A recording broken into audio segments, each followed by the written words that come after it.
네, 안녕하세요. 오늘 저희가 함께 깊이 파헤쳐볼 주제는 C.S. 루이스가 말한 교만입니다. 순전한 기독교라는 책에서 나온 내용인데요.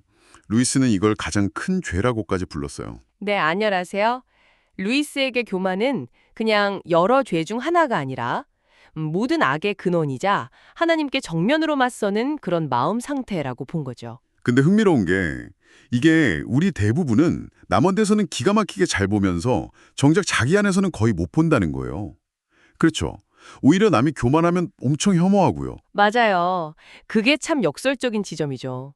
그래서 루이스가 왜 이 교만을 그토록 궁극적인 악으로 봤는지 그 본질부터 좀 살펴볼 필요가 있겠습니다. 루이스는 교만, 그러니까 자만심이 기독교 도덕에서 핵심적인 악이라고 딱 잘라 말해요. 우리가 보통 심각하게 여기는 성적인 죄나 분노, 탐욕 이런 것보다 훨씬 더 근본적이라는 거죠. 네, 심지어 악마는 교만 때문에 악마가 되었다. 이런 말까지 하니까요. 하나님께 완전히 등을 돌린 상태라는 뜻이에요. 여기서 루이스가 말하는 핵심은 교만이 본질적으로 경쟁적이라는 거군요. 아, 네, 바로 그거죠. 단순히 뭔가를 갖는 즐거움이 아니에요. 이게 중요해요. 남보다 더 많이 가졌을 때. 그러니까 비교 우위에서 오는 즐거움, 그게 교만의 핵심이라는 겁니다. 남보다 더 부자, 남보다 더 똑똑하고, 남보다 더 잘생기고, 이런 비교. 네, 맞아요. 그 남들보다 더 그렇다는 사실에서 기쁨을 얻는 거죠. 그래서 비교가 없으면 교만도 사실 설 자리가 없다는 거예요. 와, 남과의 비교가 핵심이라. 그래서 그런 거 스스로 나 교만해 이렇게 인정하는 사람이 드물다고 하잖아요. 특히 비기독교인들은 더 그렇다고. 그렇죠. 자기 안의 교만은 잘 못 보면서 희한하게 다른 사람의 교만에는 엄청 민감하게 반응하고 싫어하죠. 왜 그럴까요? 왜 남의 교만은 그렇게 보기 싫을까요? 그게 바로 내 안의 교만이 다른 사람의 교만과 부딪히기 때문이라고 루이스는 설명합니다. 일종의 경쟁 상태인 거죠. 아, 그래서 루이스가 이런 질문을 던져보라고 해요. 사람들이 나를 무시하거나 내 일에 함부로 끼어들거나 또는 은인 행세를 할 때 얼마나 기분이 나쁜가? 그 불쾌감의 정도가 내 안의 교만 수준을 보여주는 척도일 수 있다는 거예요. 듣고 보니 그렇네요. 내가 제일 싫어하는 그 모습이 사실 내 안에도 있을 수 있다는? 네, 그런 신호일 수 있는 거죠. 우리가 보니 권력력이 강하거나 지나치게 경쟁적인 걸 보면 그냥 욕심이 많네, 이기적이네 이렇게 생각하기 쉬운데 루이스는 이것도 사실은 교만 때문일 수 있다고 보는 거네요. 맞습니다.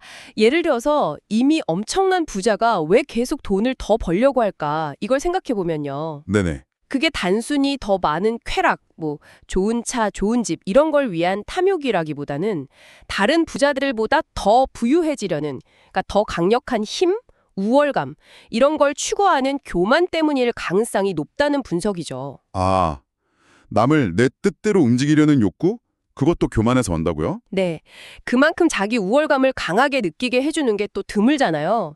결국 많은 악의 뿌리를 파고 들어가면 이 교만이 숨어 있다는 게 루이스의 통찰입니다.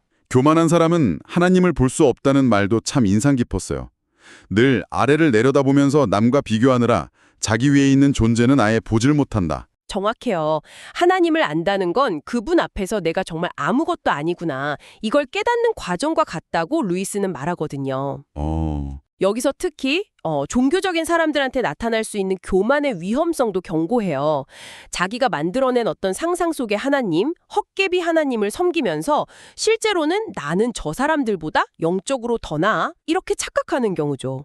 그런 교만이 있을 수 있겠네요. 네. 진짜 하나님 앞에 서 있다는 증거는 오히려 자기를 완전히 잊어버리거나 아니면 자신을 정말 하찮고 부족한 존재로 여기는 데서 나타난다고 봤어요. 교만이 동물적인 본능이 아니라 순전히 영적인 악이다. 지옥에서 직접 온 거다. 이런 설명은 좀 무서운데요. 어떤 의미일까요? 그만큼 더 교묘하고 치명적이라는 뜻으로 해석할 수 있겠죠. 동물적 본능은 어느 정도 이해가 되지만 이건 영적인 차원의 문제니까요. 그래서 더 위험하다. 네, 그래서 역설적이게도 때로는 이 교만이 다른 악을 억누르는 데 쓰이기도 한대요. 예를 들면 체면이나 자존심 이것도 일종의 교만이잖아요. 그렇죠. 이것 때문에 비겁한 행동을 참거나 정욕을 억누르거나 할 수 있다는 거죠. 악마 입장에서는 우리가 교만이라는 더 치명적인 영적 암에 걸리기만 한다면 다른 감기 같은 작은 병이 낫는 건 전혀 신경 안 쓴다는 거예요. 와, 비유가 정말 확 와닿네요. 근데요, 칭찬받으면 기분 좋잖아요. 누구나. 이게 항상 교만은 알라고 하셨죠. 루이스는 그 경계를 어떻게 봤을까요? 좀 애매할 수도 있을 것 같은데. 네, 좋은 질문입니다. 루이스도 그 부분을 명확히 하려고 했어요. 칭찬 자체를 즐기는 것, 특히 내가 기쁘게 해주고 싶었던 사람을 기쁘게 만들었다는 사실에서 오는 순수한 기쁨, 이건 교만이 아니라고 봤어요. 아, 다행이네요. 문제는 그 기쁨의 초점이 내가 이렇게 훌륭한 일을 해냈다는 자기 자신에게로 완전히 옮겨갈 때 발생한다는 거죠.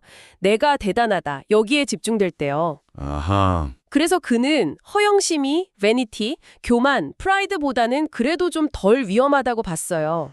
허영심은 아직 다른 사람의 인정을 갈망하니까 완전히 자기 안에 갇힌 교만과는 좀 다르다는 거죠. 그렇군요.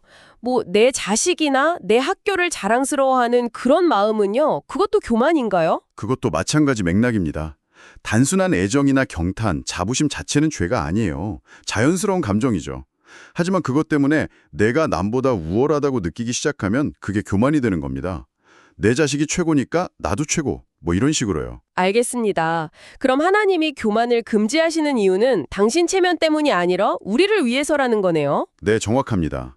루이스는 우리가 하나님을 제대로 알기를 원하시고 또 하나님 자신을 우리에게 주시길 원하시기 때문에 교만을 경계하라고 말씀하신다고 봤어요. 교만은 하나님과의 관계를 가로막는 가장 큰 장벽이니까요. 그렇다면 겸손이 그 길을 여는 열쇠겠군요. 그렇죠. 겸손이야말로 하나님을 알고 또 진정한 나 자신을 발견하고 그 안에서 진짜 평안을 얻는 길이라고 강조합니다. 그럼 진짜 겸손한 사람은 어떤 모습일까요?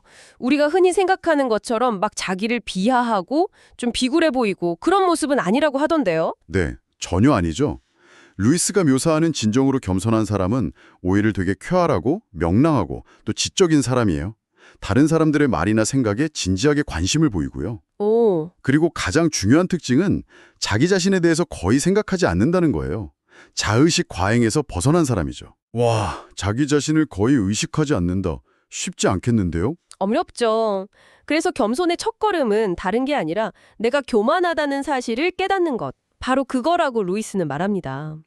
이거 없이는 한 발짝도 나아갈 수 없다는 거죠. 스스로 난 교만하지 않아 라고 생각하는 것 자체가 어쩌면 가장 확실한 교만의 증거일 수도 있겠네요. 바로 그 점입니다.